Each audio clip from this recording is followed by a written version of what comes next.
Well, I'm really pleased and happy for our players and all of our coaches. They, obviously had, listened to the noise that's out there about LSU football and the indictments that are made, unfortunately, so early in this program's development. But the players didn't listen to it. The coaches didn't listen to it. Proud of them and the way that they prepared this football team. And, we played a really good Vanderbilt team. They shorten the game. They hold on to the football. They play good defense. And nice to see a nice crowd out there today. I think, having the fan support out there today was really nice to see, and the support that we got from our fan base. So appreciate them. But I just appreciate our players and the way they came together this week and took full accountability for what they wanted to do, and they went out and did it. So pleased for those guys, and certainly our coaches did a great job of putting our kids in a position to succeed. So with that, we'll open up to questions. Coach, right down here, you've mentioned multiple times that, before your team takes the field, you feel like you have a pretty good pulse of how they'll come out. Can you talk about that tonight and then relative to what you saw on the field?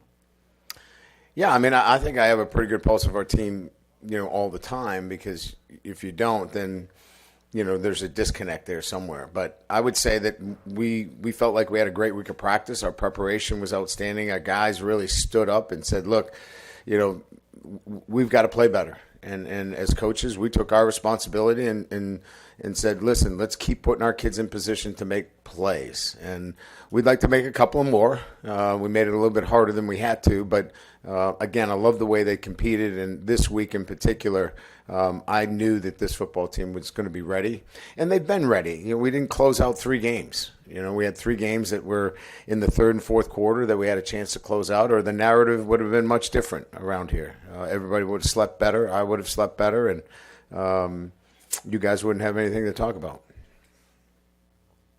Specifically, the 4th and 5 call, just kind of what were you seeing in that moment that you wanted from your team, and how did it get executed the way that it did?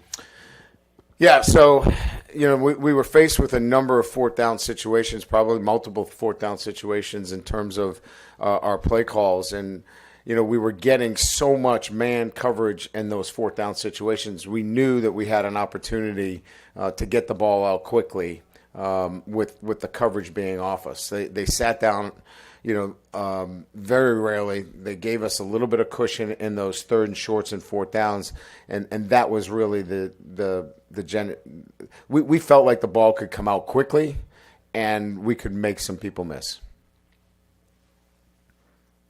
Coach Josh Williams had a pretty big game for you guys. He tonight. did. What was he sort of seeing as a runner, and what made him so effective in helping you guys stay ahead of the sticks?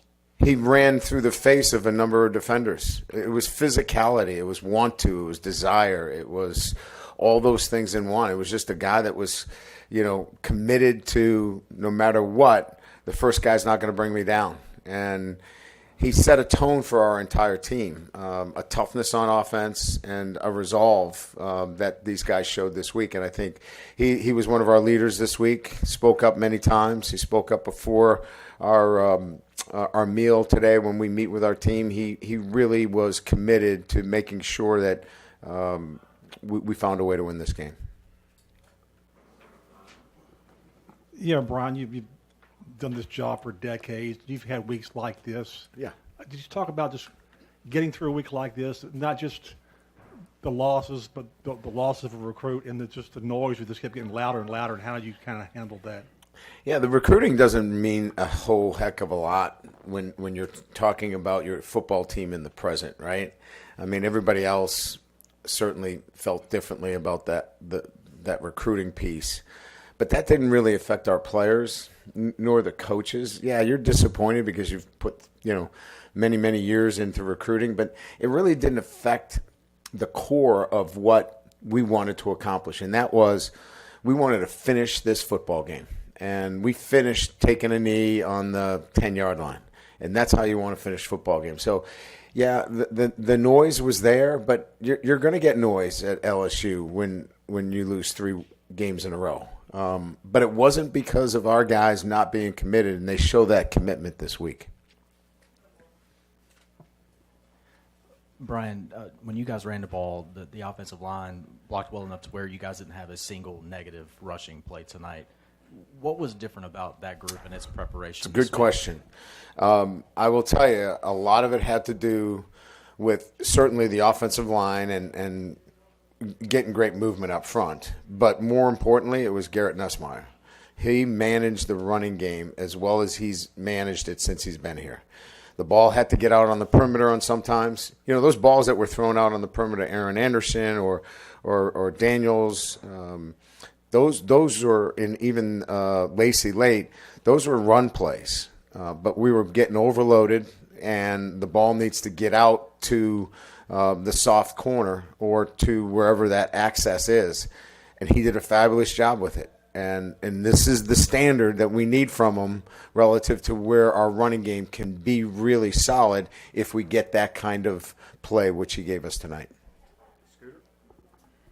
Considering all the noise you were talking about and the negativity of the week, what was your reaction when one play it's 7-0, one play into the game?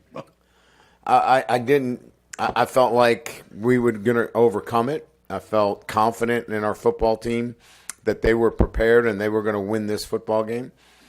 And I felt that on the sideline, and just stayed positive with the group and kept plugging. And we came back with a great drive to tie the thing up. And obviously from there, I thought we controlled the game from there on out.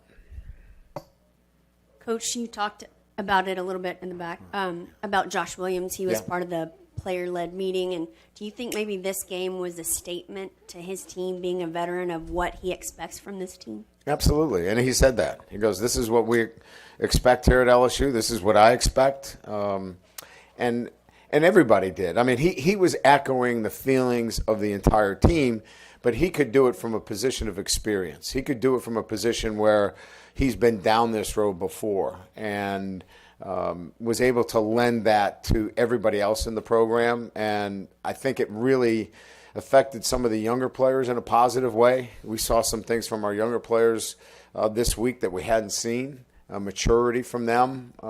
And he set the table early on, and then he backed it up tonight, and that's what you love to see. Hey, Coach, here in the back corner, we're going to stick with Josh here. Getting him more involved in the receiving game as well, probably that we haven't seen from him in a while. How was he able to open up the offense in that? Well, we were running a lot of 4 vertical, and they were carrying those inside seams with their linebackers. So the linebackers were running with those inside seams, which created a big disparity between the depth of the linebacker that was trying to get into the seam route and our check down. So we said, look, if they carry the seams, just check it down. We're going to get 12 to 15 yards, and we might have averaged that on our checkdowns tonight. Hey, Coach, do you feel like sticking with that 4-3 look allowed you guys to shoot the gaps a lot quicker and maybe just a lot easier just in times past? Yeah, I mean, look, to talk about scheme right now is not what I'm interested in doing, but I'll answer the question. You want to be in a lot more 4 down against a power running team like this. You don't want a lot of bubbles. You don't want a lot of air in your defense. So this is a team in particular that you want to stay in much more 4 down than 3 down. And, you know, we'll change it up, right? I mean, we'll get into some 3 down in the 3rd and long situations, but, you know, I thought 4 down was the right call in terms of what we worked on in practice this week against this offense. Hey, Coach. I saw you meet with Nuss and Will after the game there briefly. What was your message to them? Just, you know, I appreciated their leadership, you know, and how they stepped up. And look, at the end of the day, you guys were at the same press conference that he was at. He took full responsibility and accountability for, you know, how we were playing. And then the coaches took full responsibility and accountability for, you know, not getting our players in a better position to succeed. So this was all of us together, coming together and saying, we have to all be better. And they were better, and I'm happy for them.